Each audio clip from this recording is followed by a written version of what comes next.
Imagine standing in front of 86,000 of the most ruthless, heavily armored soldiers on Earth. They are the Roman army.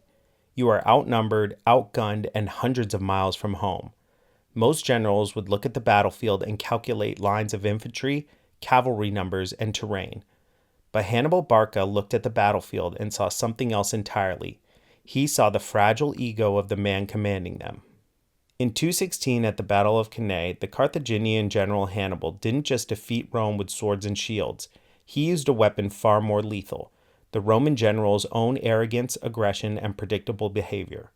This isn't just a story about ancient military tactics. This is a masterclass in psychological warfare. How a man weaponized his enemy's mind to pull off the most famous double envelopment in human history.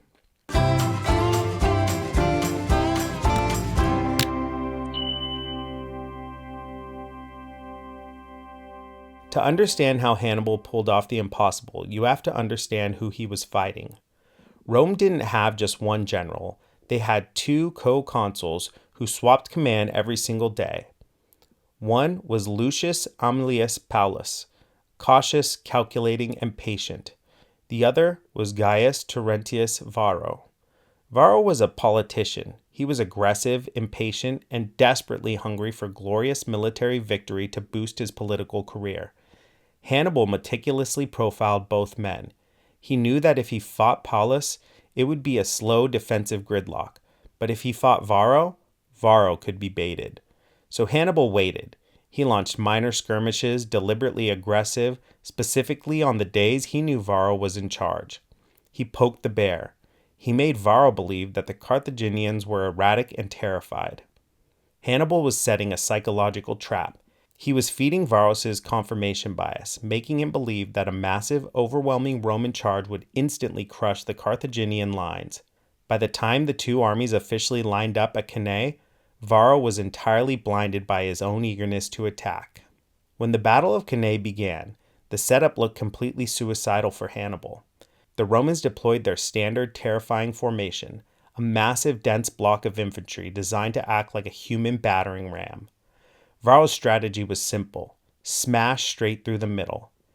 Hannibal countered with a formation that defied all military logic of the ancient world.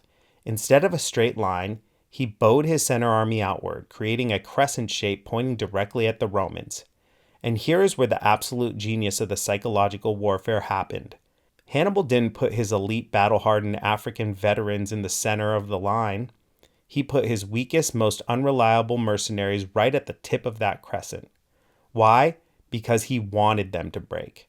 As Varro ordered the Roman legionaries to charge, they smashed into the center of the Carthaginian crescent. Hannibal's weak center slowly began to give away, retreating backwards step by step. To Varro, this looked like instant victory. The Carthaginian line was collapsing. He ordered more and more troops into the center, screaming at them to push harder. But it wasn't a collapse, it was controlled psychological compression. As the Roman army pushed deeper into the retreating center, the crescent inverted. It went from bowing outward to bowing inward, formally a giant U shape. Varro was so consumed by the high of winning that he didn't notice what was happening on his flanks. Hannibal had placed his strongest, most elite troops on the left and right wings of his army. They hadn't retreated an inch. While the center went backwards, the wings stayed put. Suddenly, 8,000 Roman soldiers found themselves squeezed into a suffocating narrow funnel.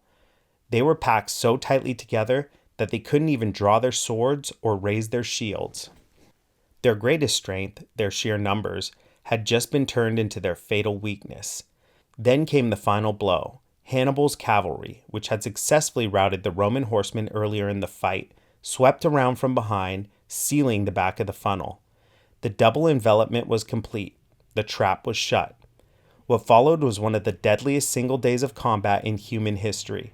Surrounded on all sides, the Roman army was systematically dismantled. Nearly 70,000 Roman soldiers fell in a matter of hours. Varro, the arrogant general who walked right into the trap, fled the field. The Battle of Cannae is still studied in military academies today, not just because it's perfect tactical maneuver, but because it proves a timeless truth. Force is meaningless if your enemy controls your mind.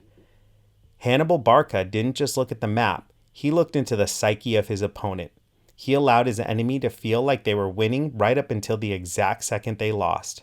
That is why Hannibal remains history's ultimate psychological warfare master. If you want to keep learning how the greatest minds in history use psychology, strategy, and sheer intellect to change the world, make sure to hit that subscribe button. Leave a comment below and like this video. Thanks for watching Learn. We'll see you in the next one.